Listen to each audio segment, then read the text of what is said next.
नमस्कार, आप देख रहे हैं करंट क्राइम पॉडकास्ट और मैं हूं सुब्रत भट्टाचार्य। आज मेरे साथ है अनिल चौधरी जी, जो जनसंख्या समाधान फाउंडेशन के राष्ट्रीय अध्यक्ष है। यह संगठन पिछले 10-12 सालों से पूरे देश में सख्त जनसंख्या कानून को लेकर अभियान चला रहा है। अनिल जी, आपका करंट क्राइम पॉडकास्ट में स्वागत है। जी, धन्यवाद। ये जनसंख्या नियंत्रण कानून की ज़रूरत क्यों महसूस हो रही है?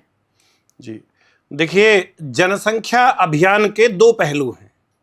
एक, भारत की जनसंख्या 146 करोड़ को पार कर चुकी है।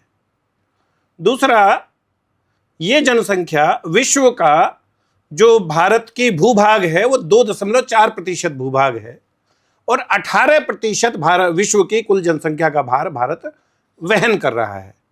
यानी कि भारत की जो भूभाग है, जो भूमि है, उस पर विश्व के अनुपात में मात्र 20 करोड़ जनसंख्या होनी चाहिए थी, लेकिन 146 करोड़ को हम आज पार कर गए हैं।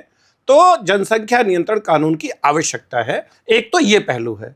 दूसरा, जिस भारत का विभाजन 1947 में, यानी मात्र 78 साल पूर्व धार्मिक आधार पर जिस भारत का विभाजन हुआ, उस देश में किसी वर्ग की भी आबादी का अनियंत्रित ढंग से बढ़ते जाना, असंतुलन होना, ये एक दूसरा महत्वपूर्ण पहलू है। इसलिए देश में जनसंख्या नियंत्रण कानून आए, इस विषय पर हम लोग लगभग 12 वर्षों से काम कर रहे हैं। तो आपके संगठन ने इस कानून के लिए कुछ प्रावधान तय किए हैं? क्या क्या कानून में होना चाहिए? आपने सरकार को भी वो बताए, क्या क्या प्रावधान आप चाहते हैं कानून में हो? जी, देश में जनसंख्या नियंत्रण कानून बने, जाति, धर्म, क्षेत्र, भाषा से ऊपर उठकर यह कानून देश के सभी नागरिकों पर समान रूप से लागू किया जाए। जो दंपत्ति विवाह के पश्चात 2 से अधिक संतान उत्पन्न करें, 2 जीवित संतान से अधिक संतान उत्पन्न करें, उनकी सभी सरकारी सुविधाएं समाप्त हो, सरकारी सब्सिडी समाप्त हो और साथ साथ उन्हें मताधिकार से वंचित किया जाए, वोटिंग राइट समाप्त हो। और उसके बाद भी अगर वो ना माने तो फिर कड़े दंडात्मक प्रावधानों वाला ये कानून चौथे बच्चे की उत्पत्ति को असंभव बनाने के लिए ऐसी स्थिति आए कि दंपत्ति की फोर्सफुल नसबंदी उठाकर जेल में बंद कर दिया जाए, ताकि कोई भी दंपत्ति 4 संतान के विषय में सपने में भी ना सोचने पाए। तो ये कानून इस प्रकार से होना चाहिए। तो ये तो बहुत कठिन है। मतलब अगर 2 बच्चे 3 बच्चे हो जाए तो आप राशन पानी सब बंद करना चाहते हैं? जी, देखिए, जिस देश की आबादी इतनी अधिक अपने भूभाग के अनुपात में इतनी अधिक बढ़ गई हो कि जहां कुपोषण, गरीबी, भुखमरी, इससे होने वाली मृत्यु, इसमें विश्व में हम अव्वल हों, ऐसी स्थिति में और कोई रास्ता हमारे पास नहीं है, बल्कि 2 से अधिक संतान की स्थिति को रोकना ही ये, इसके लिए कानून सख्त ही होना आवश्यक है।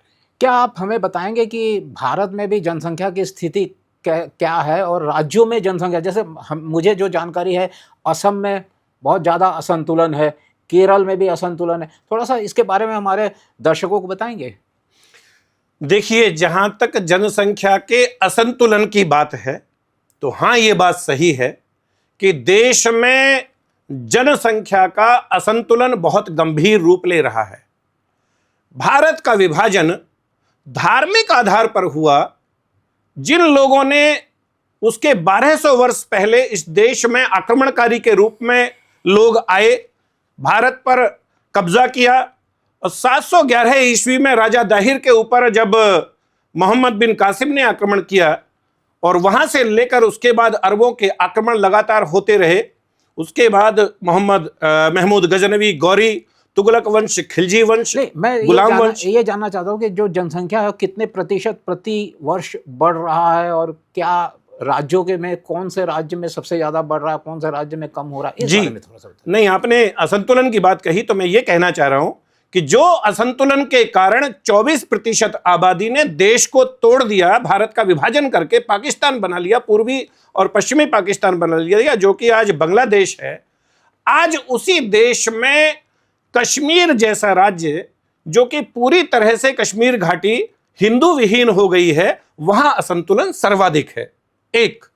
दूसरा, असम राज्य, जहां जिस वर्ग ने भारत को तोड़ा उसकी आबादी लगभग 40%, 41% हो चुकी है। लगभग 30% आबादी वो पश्चिम बंगाल में हो गई है।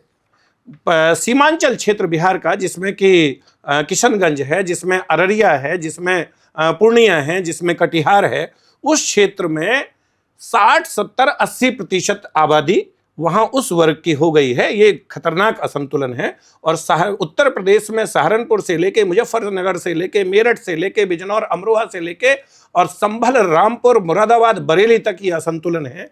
इसी प्रकार से हरियाणा में जो असंतुलन है वो नूह क्षेत्र में भयानक असंतुलन है। पश्चिम बंगाल की स्थिति किसी से छुपी नहीं है। आज जो पश्चिम बंगाल के हालात हैं, दर्शक ये समझ लें कि पश्चिम बंगाल जिन परिस्थितियों में है, तुष्टीकरण के कारण वहां की सरकार जिस लेवल पर तुष्टीकरण कर रही है, भविष्य में निश्चित रूप से एक और बांग्लादेश जैसी स्थिति वहां, पूर्वी पाकिस्तान जैसी स्थिति बन जाएगी। अब कुछ लोगों का कहना होता है कि नहीं साहब, ये कोई ऐसा विषय नहीं है, अगर आप पढ़ाएंगे लिखाएंगे लोगों को तो सब ठीक हो जाएगा। तो केरल जैसा राज्य, हम जब छोटे छोटे से थे और बात आती थी कि भाई केरल में 100% आबादी वाला कौन सा राज्य है, तो केरल है।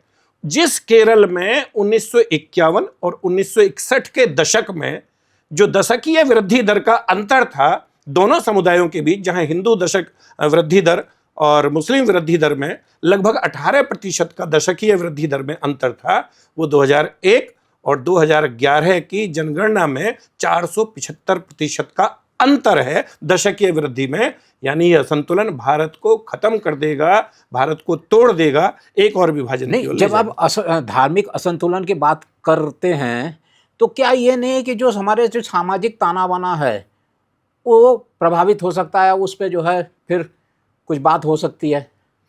देखिए, देश का ताना बाना, जिस बात को मैं पहले कह रहा था कि तुगलक वंश, खिलजी वंश, गुलाम वंश, तैमूर लंग, चंगेज खान और फिर मुगल, बाबर, हुमायूं, अकबर, जहांगीर, शाहजहां, औरंगजेब, शाह आलम होते होते बहादुर शाह जफर तक 24% आबादी के दम पर मोहम्मद अली जिन्ना 1946 में आह्वान करता है डायरेक्ट एक्शन डे का, और भारत का सिलहट, कुमिल्ला, ढाका, जसूर, खुलना, नोआखाली, चिटागोंग और इधर लाहौर, सरगोदा, फैसलाबाद, कराची, रावलपिंडी 12.5 लाख हिंदू, सिख, जैन, बौद्ध का कत्ल होता है।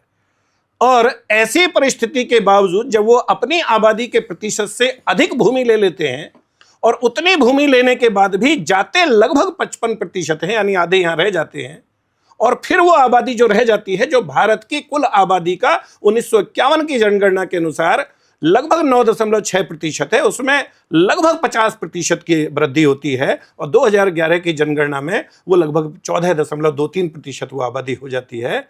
तो उससे सामाजिक ताना बाना बिगड़ता है। सामाजिक ताना बाना बिगड़ेगा भारत में तुष्टीकरण के कारण, जो 2004 और 14 के बीच हाल ही में, वैसे तो 1947 से ही, लेकिन 2004 और 2047 के बीच जो तुष्टीकरण की पराकाष्ठा हुई है, उससे सामाजिक ताना बाना बिगड़ता है। सामाजिक ताना बाना बिगड़ता है लव जिहाद के कारण, छांगुर जैसे लोगों के कारण। छांगुर बाबा तो उसे मीडिया कह रहा है, छांगुर मौलवी छांगुर है। ऐसे लोग जो करोड़ों रुपए की फंडिंग के आधार पे, हजारों करोड़ की फंडिंग के आधार पे हजारों हजार लड़कियों को धर्म परिवर्तन कराता है लव जिहाद से। लैंड जिहाद, हमारी सड़कें, हमारे जंगल, आदिवासी इलाके, झारखंड में देखता हूँ साहिबगंज, दुमका, पाकुड़ जैसे क्षेत्र में, वहाँ जिस प्रकार से लैंड जिहाद का कार्य कर रहा है, जिस प्रकार से धर्मांतरण देश में हो रहा है, जिस प्रकार से घुसपैठिए, अवैध बांग्लादेशी और रोहिंग्या घुसपैठिए यहाँ आ रहे हैं और धार्मिक असंतुलन पैदा कर रहे हैं, उससे ताना बाना। आपके इस अभियान को लोगों का कैसा समर्थन मिला? मुझे जो जानकारी मिली, 125 सांसदों ने आपके अभियान का समर्थन करते हुए राष्ट्रपति को पत्र लिखा था, उसमें बाकायदा उन्होंने हस्ताक्षर किए थे। तो क्या स्थिति है अभी, वर्तमान में क्या स्थिति है? देखिए, 2018 में 125 सांसदों ने हमारे पत्र पर, जो मांग पत्र था, उस पर हस्ताक्षर किया। ये सत्य है, अपना आई कार्ड नंबर डाल के किया। 125 सांसद, उसमें केंद्रीय मंत्री गिरिराज सिंह जी भी मुख्य भूमिका में थे, होशंगाबाद के सांसद उदय प्रताप सिंह जी उसमें भूमिका में थे। 125 सांसदों ने हस्ताक्षर किया। राष्ट्रपति जी के यहाँ उसको हम लोग स्वयं गए, इस विषय पर बातचीत की लगभग 55 मिनट, और उन्हें ज्ञापन सौंपा गया। उन्हें इस मांग पत्र के विषय में विस्तार से बताया गया। देश भर में इसकी चर्चा हुई, मीडिया में चर्चा हुई, और 2019 में प्रधानमंत्री जी ने लाल किले की प्राचीर से 15 अगस्त को ये बात कही। जी जी जी।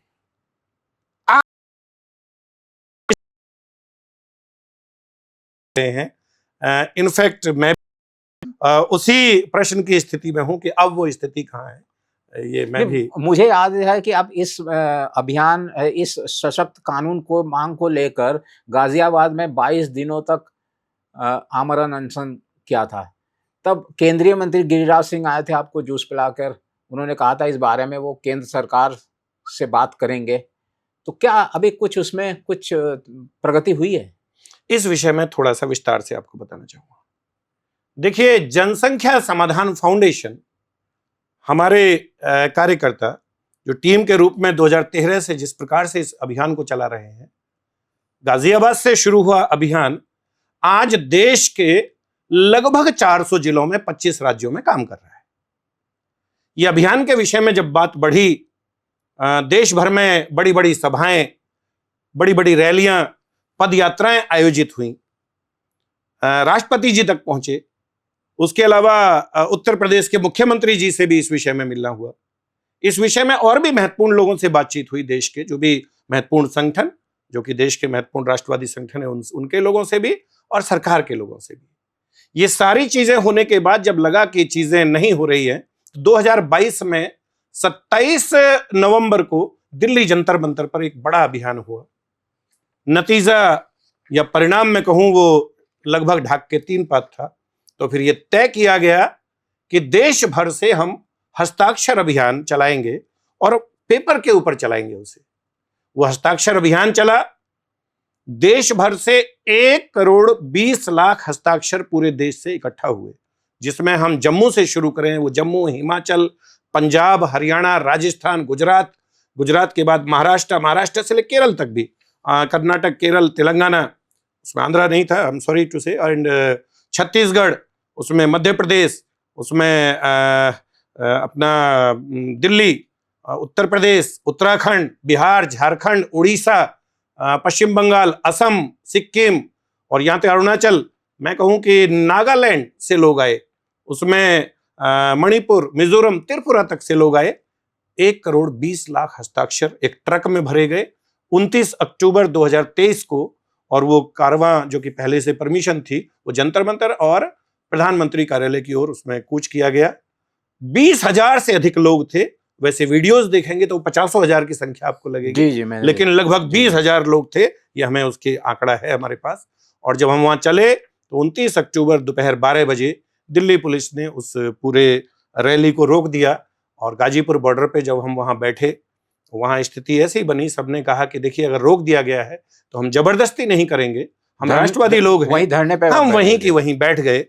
और शाम 6 बजे तक जब कोई बातचीत, कोई गतिरोध नहीं टूटा, कोई बातचीत की बात नहीं आई, पुलिस अपनी बात पे अड़ी रही, तो फिर हमने तय किया कि हम कल दोपहर 12 बजे तक यहां रहेंगे, अपनी बात कहेंगे, मीडिया से अपनी बात कहेंगे। और जो हमें पता लगा वो ये कि मीडिया को वहां आने नहीं दिया गया, और ये तय हुआ कि आप कल तक नहीं, आप आज ही यहां से उठेंगे। तो हमारे लोगों ने तय किया कि 1,20,00,000 हस्ताक्षर लेके हम वापस नहीं जाएंगे। यदि पुलिस ऐसी बदतमीजी करती है तो खैर कोई बात नहीं। उन्होंने अपना काम किया, लोगों को उठाया गया। उससे पहले ये तय हो चुका था कि अगर उन्होंने उठाया, रात के 10 बजे की बात है, तो फिर हम आमरण अनशन करेंगे शांतिपूर्वक। पुलिस लाइन ले जाया गया। वहां मैंने लोगों को समझाया कि इतने सारे लोग अनशन पे जाएंगे, किसी की तबीयत पुलिस लाइन ले जाया गया। फिर उसके बाद फिर उन्होंने लाजपत नगर के एक सामुदायिक भवन में वहां ले गए लोगों को, हमें भी ले गए। तो वहां फिर सबने मिलकर तय किया कि एक एक व्यक्ति एक एक समय में अनशन शुरू करेगा, और फिर वो या तो बात मानी जाएगी, वरना व्यक्ति नहीं रहेगा तो फिर अगला व्यक्ति शुरू करेगा। ऐसे वो आमरण अनशन शुरू हुआ। और 13वें दिन प्रधानमंत्री कार्यालय से आपके स्वास्थ्य में भी गिरावट आई थी। 13 दिन केवल पानी पे थे, वैसे 22 दिन था, मैं 13वें दिन की बात कर रहा हूँ, इसलिए 13वें दिन स्थितियां नाजुक थी, ये बात सही है। और प्रधानमंत्री कार्यालय से हमारे 2 लोग, जिसमें राष्ट्रीय संयोजक ममता सहगल और राष्ट्रीय महासचिव नरेंद्र त्यागी जी, ये प्रधानमंत्री कार्यालय गए। जॉइंट सेक्रेटरी वहाँ मुकुंद दीक्षित जी थे, और इस विषय पे बातचीत हुई और गतिरोध टूटा। उन्होंने अपनी बात कही, लेकिन उन्होंने कहा अनशन तोड़ दें। तो उन्होंने कहा बिना आश्वासन अनशन नहीं तोड़ सकते। तो ये बात हुई। 16वें दिन एम्बुलेंस आई और प्रधानमंत्री कार्यालय मुझे लेके गए और वहां फिर स्ट्रेचर से डाल के व्हील चेयर से और फिर वहां बैठे। मुख्य सचिव, प्रधानमंत्री जी के मुख्य सचिव मिस्टर खरे, वो एक और अधिकारी थे जो कि सेक्रेटरी थे और एक जॉइंट सेक्रेटरी थे मिस्टर मुकुल दीक्षित। ये 3 लोग थे और हमारे ओर से 3 लोग टीम के थे। बातचीत हुई, 1.5 घंटा बातचीत हुई। उन्होंने हमारे विषय को एंडोर्स किया और ये भी कहा कि प्रधानमंत्री जी जो कि इस समय महाराष्ट्र में है, लेकिन कोई आश्वासन तो नहीं दिया था। जी मैं बताता हूं। उन्होंने कहा कि हम इससे सहमत हैं, प्रधानमंत्री जी सहमत हैं, आप अनशन तोड़ दीजिए और यहीं तोड़ दीजिए और आप जाएं फिर वहां से और फिर इस विषय पे हम कुछ करेंगे। हमने कहा नहीं, ये संभव नहीं है। जब तक वहां आकर कोई महत्वपूर्ण सक्षम अधिकारी वहां नहीं कहेगा कि हम इससे सहमत हैं, तब तक हम अनशन नहीं तोड़ेंगे। स्थिति ये हुई कि हम वहां से बैरंग वापस आए और वो अनशन 19वें दिन मुझे ये हुआ कि आंतें फट गई थी और मैं जो टॉयलेट जाते हैं तो उसमें पूरा ब्लड निकल गया और चीजें, स्थिति खराब हुई। डॉक्टर्स ने जो कहा उसे छोड़िए, लेकिन हिम्मत थी और मैंने कहा जब तक सांस में सांस है अब इस कानून के लिए लड़ेंगे। 22वें दिन केंद्रीय मंत्री गिरिराज सिंह जी और एक सांसद मेरठ के राजेंद्र अग्रवाल जी, कुछ उत्तर प्रदेश के सरकार के अधिकारी, ये लोग वहां आए, बातचीत हुई। उन्होंने अपनी ओर से आश्वासन दिया मंच से। अब हमारे दर्शकों को बता दीजिए इसमें कि गिरिराज सिंह ने आपको क्या क्या आश्वासन दिया था, क्योंकि आज तक ये रहस्य है कि उन्होंने कहा क्या था। देखिए, मेरे साथ एक अच्छी या बुरी जैसी आप लगाएं, लेकिन मेरे साथ समस्या ये है कि मैं कोई भी बात जो कि राष्ट्र हित से जुड़ी हुई हो और उसकी सिक्योरिटी से जुड़ी हो तो मैं डिस्क्लोज नहीं करता हूं, लेकिन जब कोई बार्गेनिंग होती है तो मैं उसे चोरी छुपे नहीं करता हूं, पब्लिकली करता हूं। और पब्लिकली उन्हें इस बात के लिए, मैं ये नहीं कहूंगा मजबूर किया मैंने, लेकिन उनसे प्रार्थना की गई और उन्होंने माइक से ये कहा, मंच से, कि इस विषय पर कोई कदम बहुत जल्द उठाया जाएगा। ये बात है 19 नवंबर 2023 की और 1 फरवरी 2024 को वित्त मंत्री निर्मला सीतारमण जी, जो उस समय वित्त मंत्री थी, शायद आज भी हैं, तो उन्होंने संसद में खड़े होकर ये कहा कि जनसंख्या विषय, जनसंख्या असंतुलन, जनसंख्या विस्फोट, इसको लेकर एक उच्चाधिकार प्राप्त समिति बनाएंगे, ऐसा वहां कहा गया। हमें लगा मामला तो ये कहा जा सकता है कि सरकार इस जो बढ़ती जनसंख्या को लेकर चिंतित है। उन्होंने ये बात कही 1 फरवरी 2024 को, लेकिन आज शायद से 5 अगस्त 2025 है।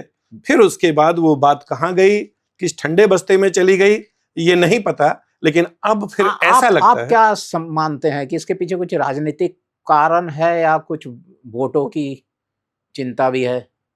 क्योंकि ये आरोप लगता है कि ये कानून जो है, जनसंख्या नियंत्रण कानून, ये मुसलमान और ईसाई को टारगेट करने के लिए शायद लाया जाए। देखिए, मुसलमान को टारगेट, ईसाई को टारगेट, हिंदू, सिख, जैन, बौद्ध को टारगेट, ये तो मैं क्या ही कहूं। सरकार इस पर कानून बनाए।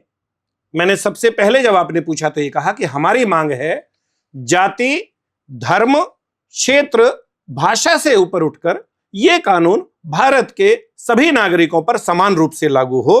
तो इसका मतलब इसमें हिंदू, मुस्लिम, सिख, ईसाई सभी आ गए। एक बात नहीं, लेकिन मेरा ये कहने का मतलब है हिंदू जो जनसंख्या है वो काफी हद तक नियंत्रित माना जाता है। कई राज्यों में अभी तो कम ही हो गया है। आपने बिल्कुल बात सही कही, माइनस में चला गया। आपने आरोप वाली बात भी कही, तो ये बात सही है कि आरोप लगता है कि टारगेट हम मुस्लिम समाज या ईसाई समाज को कर रहे हैं। देखिए, हम टारगेट कर रहे हैं भारत की संस्कृति को, भारतीय संस्कृति को, इसको अक्षुण्ण रखने की बात को। वसुधैव कुटुंबकम, अनेकता में एकता, विभिन्नता में एकता, प्राणियों में सद्भावना हो, विश्व का कल्याण हो, चींटी भी पैर से ना मर जाए, ऐसी संस्कृति का वाहक हिंदू समाज, सिख, जैन, बौद्ध समाज। जब मैं हिंदू समाज कहता हूं तो इसमें स्वाभाविक रूप से भारतीय मूल के समाज आते हैं।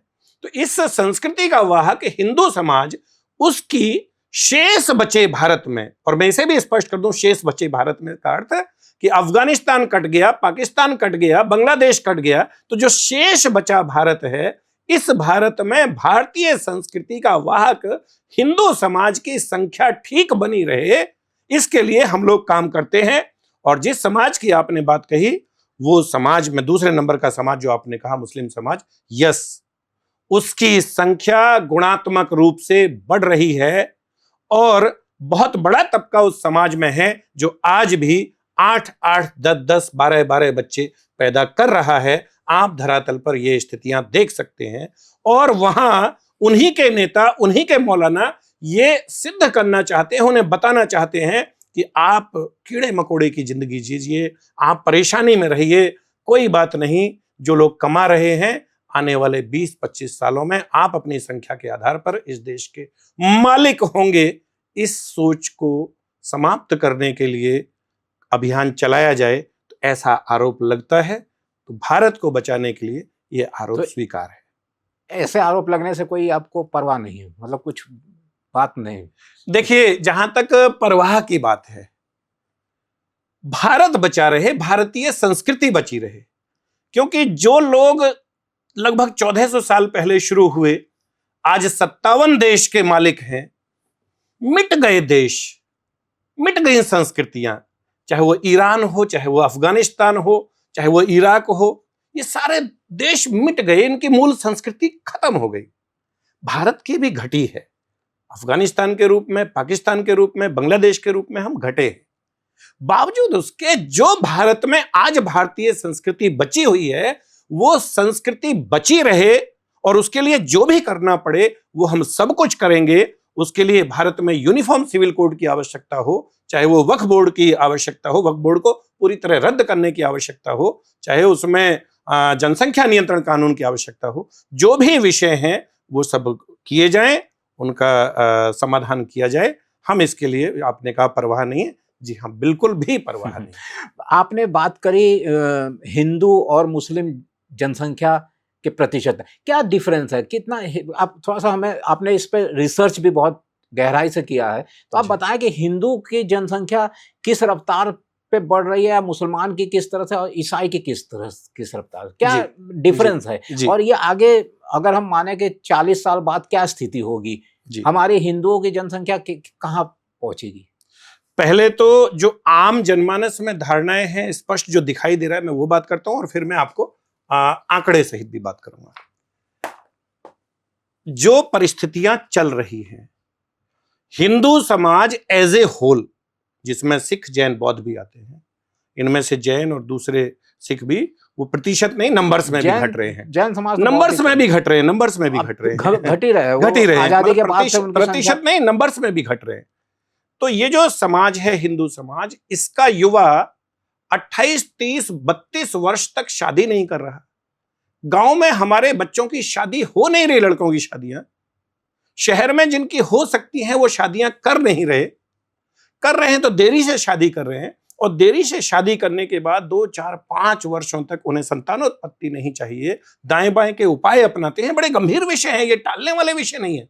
और जो वो संतानोत्पत्ति नहीं कर रहे, 5 वर्ष बाद जब वो संतानोत्पत्ति प्लान करते हैं, डॉक्टर के चक्कर लगाते हैं, उनमें से 25% जोड़े, और जो बाकी बची हुई संख्या है, उसमें अधिकांश संख्या वो है जो अपने नौकरी के कारणों से, क्योंकि दोनों पति पत्नी जॉब कर रहे हैं, उन्हें एक बच्चे से ज्यादा नहीं चाहिए।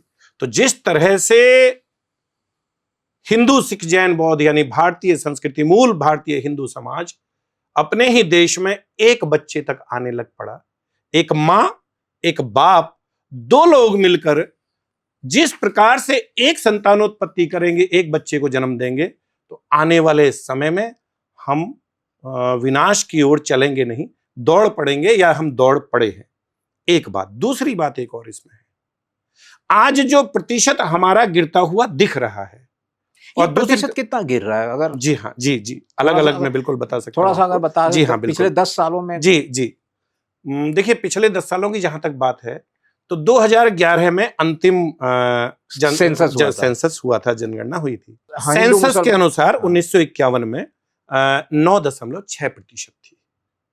2011 की जनगणना के अनुसार मुस्लिम पॉपुलेशन 14.23 है, यानी कुल आबादी जो कुल हिस्सेदारी उनकी भारत में थी 9.6%, एक अल्पसंख्यक होते हुए वो संख्या लगभग 44-45% बढ़ते हुए और 14.23% हो गई। विश्व में ऐसा उदाहरण कहीं मिलता नहीं, क्योंकि आप ही का हिस्सा जो पाकिस्तान था, वहां जो 16% आबादी हिंदुओं की थी, वो घटकर आज 1.5% रह गई है। और जो 32% आबादी बांग्लादेश वाले हिस्से में थी 1947 में, वो आज वहां घटकर 6% रह गई है।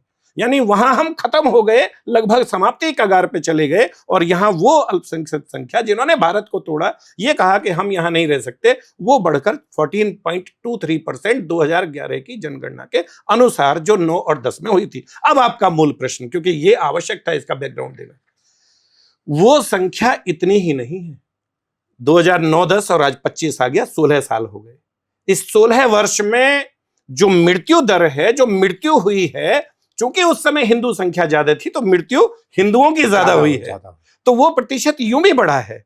दूसरा, इस पिछले 12, 13, 14, 15, 16, 20 साल में हिंदुओं ने अपनी प्रवृत्ति को बदला है और वो एक बच्चे की प्रोडक्शन तक सीमित रहने लग पड़े हैं। ये इस पिछले 15-16 साल में जो कुछ हुआ है, इस कारण भी भारत में हिंदुओं का प्रतिशत गिरा है। आशंका इस बात की है कि कहीं उस संख्या का प्रतिशत 18% ना हो गया हो, ईश्वर करे ना हो, लेकिन ये दिखाई दे रहा है। अब तो धार्मिक जो हमारे गुरु है वो भी तो कह रहा है कि हिंदुओं से कह रहा है भाई ज्यादा बच्चा दो, अब 1 या 2 पे नहीं, ज्यादा बच्चा पैदा करो। भारत की जो आबादी है उसके भूभाग के अनुसार 2.4% भूमि विश्व की हमारे पास है, 18% आबादी है। विश्व के भूभाग के अनुपात में, विश्व की आबादी के अनुपात में हमारी आबादी 20 करोड़ होनी चाहिए थी। वो 20 करोड़ आबादी अगर होती, सोच के देखिए आप, दर्शक भी सोचें, तो आज हमारे पास बेरोजगारी नहीं होती, महंगाई नहीं होती, कुपोषण भुखमरी नहीं होती। ये सारा कुछ होता यदि ये होता तो। लेकिन जो आप कह रहे हैं, कुछ लोग ऐसा कह रहे हैं, चाहे वो धार्मिक नेता हैं या जो भी कह रहे हैं, तो बात सही है। अगर हम अब आबादी बढ़ाने के कंपटीशन में आएंगे, 2, 3, 4, 5, 6 बच्चे पैदा करेंगे, तो भारत में भुखमरी बढ़ सकती है, मारामारी बढ़ सकती है, गृह युद्ध की स्थिति आ सकती है। लेकिन वहां फिर भी ऐसी स्थिति में हम जीवित रह सकते हैं। लेकिन यदि हम एक एक बच्चे तक सीमित रहे, तो या तो कन्वर्जन होगा और या पूरी तरह से हमारा संसाधन खात्मा हो जाएगा। मैंने वही कहा कि संसाधनों के कारण हमारी आबादी हम ज्यादा बढ़ाना अफोर्ड नहीं कर सकते। लेकिन अगर सरकार ने कानून नहीं बनाया, तो जो कुछ भी धर्मगुरु कह रहे हैं या हमारे आपके जैसे लोग भी कल कहेंगे, कल मीडिया भी कहेगा, क्योंकि उसे लगेगा कि हिंदू खत्म हो जाएगा, तो वो भी कहेगा 4 बच्चे पैदा करो। और जब 4 बच्चे पैदा करेंगे सभी लोग, वो 8-10 करेंगे और दूसरा पक्ष भी 8-10 करेगा, तो देश में हाराकिरी का स्थिति हो जाएगी, एनार्की हो जाएगी, देश में बहुत बड़ा गृह युद्ध की स्थिति बन जाएगी। जो आपने कहा बिल्कुल सत्य बात है, संसाधनों की मार काट मचेगी, लूटपाट मचेगी और देश ऐसे भी खत्म हो जाएगा। लेकिन जो नहीं कानून बनाया तब, तो अगर साधु संत कह रहे हैं, मैं भी अब ये बात हमारे संगठन के लोग कहने लग गए हैं कि हिंदुओं समय से शादी करो, संतानोत्पत्ति करो, और अगर सरकार कानून ना बनाए तो यदि संभव है तो अधिक से अधिक संतान उत्पन्न करो। यही आपके बचने का रास्ता है, वरना आप दुनिया से मिट चुके हैं, आप भारत से भी मिट जाएंगे। नहीं, ये बात कही जा रही है कि जैसे सरकार ने एनआरसी कानून ले गया, यूसीसी भी लेके आई है, अब अगर जनसंख्या कानून लेके आती है सरकार, तो ये एक तरह से ये नहीं कहा कि सिर्फ मुस्लिम पक्ष को ही उनके ही उसको एड्रेस किया जा रहा है। भाई हिंदुओं को भी तो वो करना चाहिए। जैसे आपने कहा कि अब जो है 2-3 बच्चे ज्यादा, अगर इससे तो पॉपुलेशन और बढ़ेगा ही ना, हिंदुओं का भी बढ़ेगा। जी, मैंने बिल्कुल, मुसलमानों का तो और बढ़ ही रहा है। मैंने ये बिल्कुल बात कही। और देखिए, क्योंकि आप खुद ही मान रहे हैं कि मुस्लिम समाज का बढ़ ही रहा है, और मुस्लिम समाज का बढ़ रहा है, तो इसे ऐसे नहीं कह सकते कि ठीक है सिख जैन बौद्ध का बढ़ गया तो कोई बात नहीं। अगर वो आबादी बढ़ती है तो भारत में बाकी लोगों का रहना मुश्किल ही नहीं, असंभव हो जाएगा। पूरा विश्व इसका उदाहरण है, इतिहास इसका उदाहरण है। तो भारत में ये स्थितियां पैदा जब होंगी तो ये कानून आवश्यक है। जनसंख्या नियंत्रण, आपने कहा यूनिफॉर्म सिविल कोड, नहीं साहब, अभी सरकार लाई नहीं है, लाना चाहिए। हम इस पर भी काम कर रहे हैं। उस पे उत्तराखंड पे आ गई। जी हाँ, बिल्कुल बिल्कुल बिल्कुल, ये आना ही चाहिए। अमित शाह का ऑन रिकॉर्ड स्टेटमेंट है कि ये सभी राज्यों में लागू होना चाहिए, लागू करेंगे और हम इसका पुरजोर समर्थन करेंगे। हाँ। भारत ही नहीं, पूरे विश्व में। ये कहा जा रहा है कि उत्तराखंड तो एक जस्ट एग्जाम्पल है। अब मैं इसको मैं कहूंगा कि ये तो पहली झांकी है, पूरा देश बाकी है। बिल्कुल ठीक है। भारत में या कहीं भी जितने भी नागरिक हैं वो यूनिफॉर्मिटी से उनके ऊपर कानून लागू हो, तो यूनिफॉर्म सिविल कोड आवश्यक है।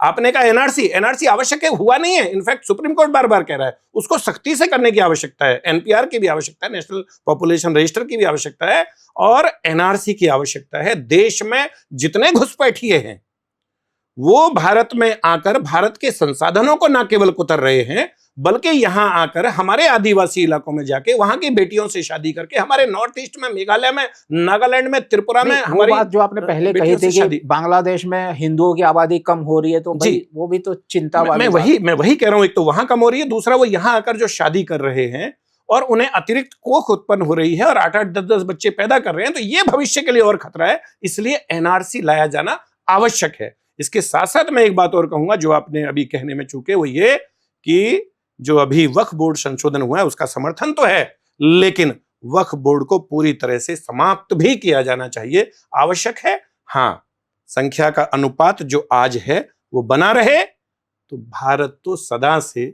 उदार हृदय रहा है। नहीं, जो सरकार ने रिफॉर्म करी है वक्फ बोर्ड में, उस पे फिर अगर उसके रिफॉर्म को लागू किया जाए तो फिर वक्फ बोर्ड से क्या आपत्ति है? वो उनकी संपत्ति है, वो अपना देखभाल करे। वो जो वहां पे जो गड़बड़ी थी उसको सही करने के लिए सरकार ने उसको नए वो किया है, नए प्रावधान लागू। देखिए, सरकार ने जो भी कुछ किया, पहली बात तो ये कि सुप्रीम कोर्ट से उस पर अभी रोक लगी। हाँ। वो अभी संशोधन वाला विषय नहीं हो पाया है। और संशोधन होने का कारण केवल यही नहीं कि सरकार ने किया इसलिए हो गया, क्योंकि उसकी शक्ति भी ऐसी नहीं थी कि जो उसे प्रावधान लाने थे वो ला पाई हो। मैं इस विषय पे जब कभी आप कहेंगे, इस विषय पे पूरे डिटेल से आपसे बात कर सकता हूं, घंटों बात कर सकता हूं कि जो प्रावधान आए हैं वो भविष्य के लिए हैं कि भविष्य में गलत मीन्स से वो कोई प्रॉपर्टी नहीं हथिया सकेंगे। लेकिन जो हो चुका उसके लिए संशोधन कुछ नहीं कहता है। इसलिए भारत में क्यों कोई वक्फ बोर्ड चाहिए? आप भारत से चले गए ये कह के कि हम भारत में नहीं रह सकते, हम एक अलग एंटिटी हैं, हम एक अलग कौम है, हम पाकिस्तान जा रहे हैं, और वहां जाते जाते आप अपनी संपत्ति को यहां वक्फ करके चले गए, वक्फ बोर्ड बना दिया गया और वक्फ करके चले गए, और वहां जाकर जो हमारे हिंदू, सिख, जैन, बौद्ध की संपत्ति थी उस पर जाकर कब्जा कर लिया। यानी वहां भी आप और यहां भी आप। ये नहीं, आप वक्फ बोर्ड के पूरी तरह से खत्म करने के पक्षधर है। मैं नहीं, पूरे विश्व में जो मानवता को मानते हैं, जो इक्वलिटी को मानते हैं, समानता को मानते हैं, वो सभी लोग, और जो भारत के विषय में चिंतित हैं, जो तुष्टीकरण को नहीं मानते, जो तुष्टीकरण के कारण सत्ता को चलाना नहीं चाहते, जो न्याय की बात करना चाहते हैं, वो कोई भी वक्फ बोर्ड नहीं चाहेगा। और वैसे भी वक्फ बोर्ड कोई कुरान का, शरीयत का या उनके इस्लाम का मूल अंग नहीं है। ये वक्फ बोर्ड कोई वहां से नहीं आया है।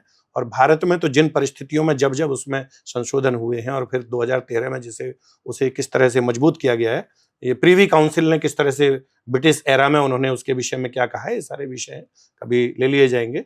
लेकिन अब जो संशोधन हुआ है स्वागत है, लेकिन समय आने पर इसे समाप्त करने की आवश्यकता है। अच्छा, पिछले 11 सालों से हमारे देश में एक ऐसी सरकार, बीजेपी की सरकार है, जिसे राष्ट्रवादी भी कहा जाता है और हिंदुओं के समर्थन में बनी सरकार भी कहा जाता है, हिंदुओं के हितों की देखभाल। तो आखिर जब इतना महत्वपूर्ण विषय है जनसंख्या नियंत्रण कानून, तो कहाँ आपको दिखता है कि सरकार क्यों इसमें आगे नहीं बढ़ रही है, या संसद में कोई विधेयक वगैरह या प्रस्ताव वगैरह नहीं ला रही है? क्या मूल कारण क्या है? क्या इस जो एक सवाल इससे और भी है, जो विपक्षी पार्टियां जैसे कांग्रेस हुआ या दूसरी और भी पार्टियां, क्या इस कानून के पक्ष में, आपने तो काफी सांसदों से बात करी, उनकी क्या राय है विपक्षी सांसदों के? अभी देखिए, आपने कहा कि सरकार ला क्यों नहीं रही, और ये प्रश्न आप मुझसे कर रहे हैं, तो ना तो मैं सरकार का, ना तो मैं सरकार का पार्ट हूं और ना उनका प्रवक्ता। मैं ये कह सकता हूं कि ये कानून को आ जाना चाहिए था, नहीं लाए, दुर्भाग्यपूर्ण है। रही बात पक्ष और विपक्ष के सांसदों की, ये बात आपकी सच है। हम पक्ष और विपक्ष के सांसदों से, हमने सांसद संवाद कार्यक्रम के माध्यम से 2018-2019 में हम अधिकांश सांसदों से और बहुत सारे विधायकों से मिले हैं। व्यक्तिगत स्तर पर विपक्ष के, जिसमें समाजवादी पार्टी हो, चाहे वो बहुजन समाज पार्टी हो, चाहे वो तेलुगु देशम पार्टी हो, चाहे वो कांग्रेस के भी चलिए कुछ सांसद हों, उसमें दिग्विजय सिंह नाम नहीं पूछ रहा हूं मैं। जी जी ऐसे नहीं, मैं जानता हूं एक दो सांसदों को जिन्होंने कहा ये ऑफ द रिकॉर्ड, उन्होंने कहा ऑन रिकॉर्ड नहीं। आम आदमी पार्टी का एक राज्यसभा का सांसद था, मुझसे मिले तो उसने भी ऑफ द रिकॉर्ड ये कहा कि जनसंख्या पे कानून आना चाहिए। अगर भविष्य में भारत में, ये उनकी कही हुई बात कह रहा हूं मैं नहीं, मुस्लिम लीग दोबारा ना हो और भारत का विभाजन या भारत पूर्ण रूप से इस्लामिक ना हो जाए, उसके लिए आवश्यक है कि ये कानून बन जाए, लेकिन हम ओपनली इसका कोई समर्थन नहीं कर सकते। अब जब आप ओपनली कह नहीं सकते तो फिर इसका मतलब नहीं कहने का। ये तो हुई विपक्ष की बात। अब आ जाए पक्ष की बात। पक्ष के अधिकांश सांसद, बड़ी गंभीर बात मैं आपको कह रहा हूं, विधायक पक्ष के, इस सरकार के, इसके मात्र संगठन के महत्वपूर्ण लोग, कई बार मिलना हुआ है अंदर से, और आम कार्यकर्ता की मैं बात कर रहा हूं, स्वयंसेवक भी हो या दूसरे कार्यकर्ता, आम कार्यकर्ता, क्योंकि 100% दुनिया में कोई चीज होती नहीं है, इसलिए मैं 100% नहीं कहूंगा, लेकिन लगभग 100% यानी 99% लोगों ने इस पे सहमति जताई है कि देश में जितनी जल्दी हो सके, और बल्कि जितने भी रिफॉर्मेटिव जो देश के लिए, और चाहे मैं हिंदू समाज की कह लीजिए जो भी, उसमें सबसे प्राथमिकता अगर किसी चीज की होनी चाहिए तो देश में जनसंख्या नियंत्रण कानून बनाकर जनसांख्यिकीय असंतुलन पर रोक लगाना, 8-8, 10-10 बच्चे पैदा करने की प्रवृत्ति पर अंकुश लगाना सबसे पहला काम होना चाहिए। उन्होंने यही कहा है हमसे। फिर भी अगर सरकार नहीं कर रही है तो मुझे लगता है कि ब्यूरोक्रेसी की भी बात हो सकती है, यह स्पेकुलेशन है। ये जो 125 सांसद थे, इनमें विपक्ष के भी थे? इसमें तेलुगु देशम पार्टी के थे, बाकी और कोई नहीं थे। उस समय तेलुगु देशम पार्टी के थे, मैं उनका नाम भी कोट कर सकता हूं, उनके सिग्नेचर हैं, उनका आई कार्ड नंबर डला हुआ है। बाकी जेडीयू के लोग थे। उसमें क्या लगता है शिवसेना के लोग 2029 में अब लोकसभा चुनाव होने वाला है, तो क्या लगता है कि लोकसभा चुनाव से पहले ये शिगुफा फिर से आ सकता है क्या? इस विषय को शिगुफा कहना ठीक नहीं, सरकार की ओर से, सरकार की ओर से, मैं आपकी ओर से, आपकी ओर से नहीं, सरकार की ओर से ये छोड़ा जा सकता है। जैसे आपने अभी कहा कि एनआरसी वगैरह अभी कानून बना नहीं है, लेकिन सरकार ने उसे, जी, सरकार की ओर से शिगुफे के रूप में नहीं, अगर हम सचमुच देश के विषय में सोच रहे हैं, तुरंत हो सके तो आज शाम तक स्पेशल सत्र बुला के, रात में हुए ना पहले की चीजें, रात को सत्र बुलाया गया, शायद जीएसटी के विषय में हुआ था, आधी रात को पास हुई, आज ही इस कानून को बना दें तो हम भविष्य को सुरक्षित कर सकते हैं, हिंदू समाज को सुरक्षित कर सकते हैं। लेकिन जो आपने पहले प्रश्न पूछा, फिर मैं वहां आता हूं, मुझे ऐसा लगता है, एक समय आपका हो रहा है, एक कहानी इस विषय में है। एक पंडित जी थे, और देखिए मैं पंडित जी तो नहीं हूं, लेकिन हाँ ये बात सच है, चाहे उनके ऊपर आरोप जो भी लगे, लेकिन वो गरीब ब्राह्मण थे। और जो लोग ज्ञान की बात करेंगे वहाँ गरीबी स्वाभाविक है, कम से कम हिंदू धर्म में तो मैंने देखा है। गरीब थे, उनकी पत्नी बोली कि यहाँ अब कोई बात नहीं बन रही है, आप जंगल में जाइए, शायद वहाँ कुछ मिल जाए। तो एक शेर लेटा हुआ था पेड़ के नीचे, और उसने देखा कि ये खुशबू कुछ आ रही है एक मानव की, तो मुझे इसे मार के खा लेना चाहिए। वो नज़दीक आए ब्राह्मण, उन्होंने देखा नहीं कि शेर है, तो उनके सलाहकार थे दो, एक हंस और एक मोर। तो उन्होंने देखा ये पंडित जी मारे जाएंगे, तो उसने कहा मुझे इसे खाना है। तो शेर को उन्होंने कहा कि महाराज, हंस और मोर ने, कि महाराज ये आपके जो पूर्वज हैं उनके पुरोहित, आप इनको छोड़ दीजिए, आप तो, ये तो उनके पुरोहित हैं। तो उसने कहा अच्छा। तो फिर जो जंगल में खजाना था कुछ जो उनके किसी काम का नहीं था, पंडित जी को दे दिया। पंडित जी खुशी खुशी घर चले गए। लेकिन वो स्वभाव से दानी स्वभाव के थे, अच्छे व्यक्ति थे। उन्होंने वो सब दाएं बाएं बांट दिया। फिर गरीबी आ गई। उनकी पत्नी बोली, आपके दोस्त अब तो जंगल के राजा, आप चले जाइए। वो जंगल में फिर गए, वहां पहुंचे। अब उनके सलाहकार बदल गए और वो गिद्ध और चील कौवे उनके सलाहकार थे। जैसे ही नजदीक पहुंचे तो उन्होंने कहा कि महाराज, आ रहा है मानव, मार लीजिए। शेर ने सोचा ये तो मेरे पूर्वजों के पुरोहित हैं। तो उन्होंने कहा नहीं नहीं, ये मेरे पूर्वजों के पुरोहित हैं। अरे बोला, महाराज किसने बहकाया आपको? कहीं जानवरों के जो पूर्वजों के पुरोहित हैं, कहीं मानव होते हैं, मानो इंसान होते हैं। मार डालिए। शेर को फिर भी लगा ठीक नहीं। पंडित जी पास आए, उन्होंने प्रणाम किया। उन्होंने कहा, पंडित जी चले जाइए यहाँ से, क्योंकि जब आप पहले आए थे तो आपके सलाहकार, मेरे सलाहकार मोर और हंस थे, अब गिद्ध चील कौवे हैं। इससे पहले कि मेरा दिमाग बदल जाए, भाग जाइए। चले जाइए। मेरा कहने का मतलब है, मुझे नहीं पता आज सरकार के कौन सलाहकार हैं, व्यवस्था के संगठन के कौन सलाहकार हैं, मुझे नहीं मालूम। लेकिन इस देश में ब्यूरोक्रेसी, इस देश में जुडिशरी हमेशा से हिंदू को दबाकर कानून व्यवस्था मेंटेन करने का काम करती रही है।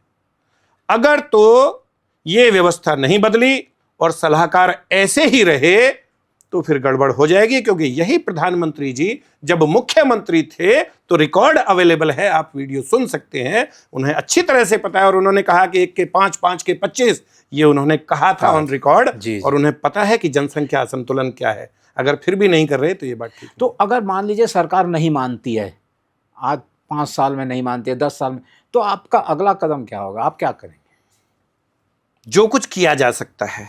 हम आज देश के 25 राज्यों में, अभी 11 जुलाई को विश्व जनसंख्या दिवस था, हमने देश भर में आह्वान किया कि आप अपने अपने कलेक्ट्रेट जाएं और वहां धरना प्रदर्शन शांतिपूर्वक करें और प्रधानमंत्री जी के नाम डीएम के माध्यम से, कलेक्टर के माध्यम से ज्ञापन दें। लगभग नहीं, 362 जिलों में, 362 जिलों में धरना और ज्ञापन हुआ। ये अभी 11 जुलाई को। हम साधारण संसाधन विहीन साधारण से लोग हैं। 362 जिलों में एक दिन एक समय ये कार्यक्रम हुआ। हम कोशिश करेंगे देश के सभी 797 जिलों तक हम पहुंचे।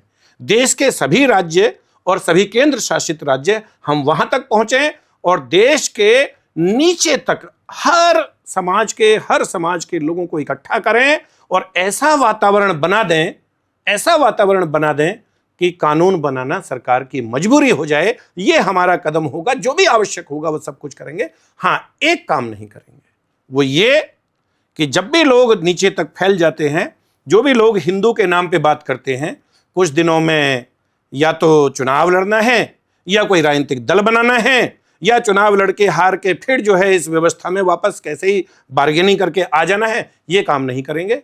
हाँ, ये जरूर करेंगे कि वहां जो लोग बैठे हैं वो हिंदू हितों के लोग बैठे। इसके लिए हम हिंदू समाज को संगठित करेंगे और वहां अच्छे लोगों का बैठे रहना सुनिश्चित करेंगे। और वर्तमान में चाहे इसके लिए जो भी आरोप लगे हम स्वीकार करने को तैयार हैं। लेकिन राजनीति में आएंगे नहीं, जीवन में नहीं। मैंने कहा हमने गंगाजल लेके, और केजरीवाल वाली नहीं, हमने गंगाजल लेके सौगंध ली है। हम राष्ट्रवादी लोग हैं। हम वहां सही लोगों को, हिंदू हित के लोगों को वहां बैठे रहना सुनिश्चित करेंगे।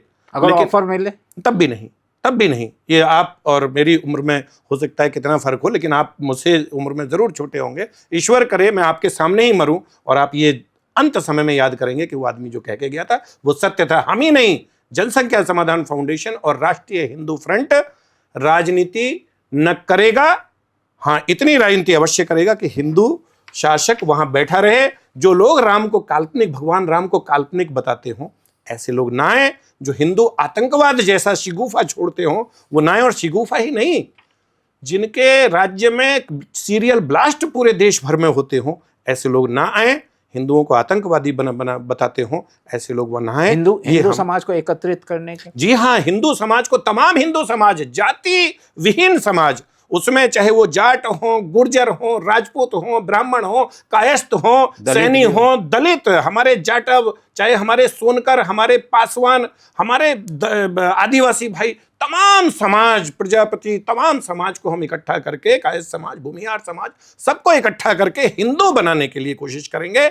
जैन, सिख, बौद्ध को भी एक अम्ब्रेला के नीचे लाएंगे, उसके लिए प्रयास करेंगे। और जब हम साधारण लोग एक गाजियाबाद जैसे स्थान से 362 जिलों में करवा सकते हैं, तो हमें इस बात का विश्वास है, संसाधन विहीन होते हुए भी हम ये काम कर पाएंगे। और यदि हम ये कर पाएंगे तो जनसंख्या नियंत्रण कानून ही नहीं, हम तमाम विषयों को एक साथ स्पष्ट कर पाएंगे। और जो लोग किन्हीं कारणों से बात होती है ना, डीएनए एक है, तो फिर डीएनए एक वालों को झूठ मूठ ये बातें नहीं कहेंगे, डीएनए एक वालों की घर वापसी भी कराएंगे। अपने यहाँ आ जाओ, और जिन्हें लगता है कि भारत के हिसाब से ना रहें तो फिर आप जाने के लिए चौधरी साहब, आप हमारे स्टूडियो में आए, हमारे दर्शकों के लिए अपनी बातें कही, आपका बहुत बहुत। एक दर्शकों के लिए हमारा अपना एक संदेश कोई दे दी, क्या कहना चाहते हैं हमारे करंट क्राइम के दर्शकों के लिए? करंट क्राइम के दर्शकों के लिए और पूरे देश भर के लोगों के लिए मेरा एक कहना है, 1300 वर्ष गुलाम रहे हैं, भारत का विभाजन हुआ है, भारत माता के सीने पे आरा चला है। अब ये परिस्थितियां मत पैदा होने दीजिए, भारत गुलाम ना होने पाए, पुनः विभाजन ना होने पाए। एकजुट रहिए, जातिगत भावना का त्याग करके इकट्ठा हिंदू बनिए, सिख जैन बौद्ध सनातनी बनिए, और अपने बच्चों की समय से शादी कीजिए। बाकी कमाई धमाई चलती रहेगी, समय से शादी कीजिए, और कम से कम 2 बच्चे अवश्य उत्पन्न कीजिए। मैं ये जरूर कहूँ। जी हाँ, 2 बच्चे अवश्य उत्पन्न कीजिए। इसी के साथ हमारा पॉडकास्ट अब समापन की ओर होता है। धन्यवाद।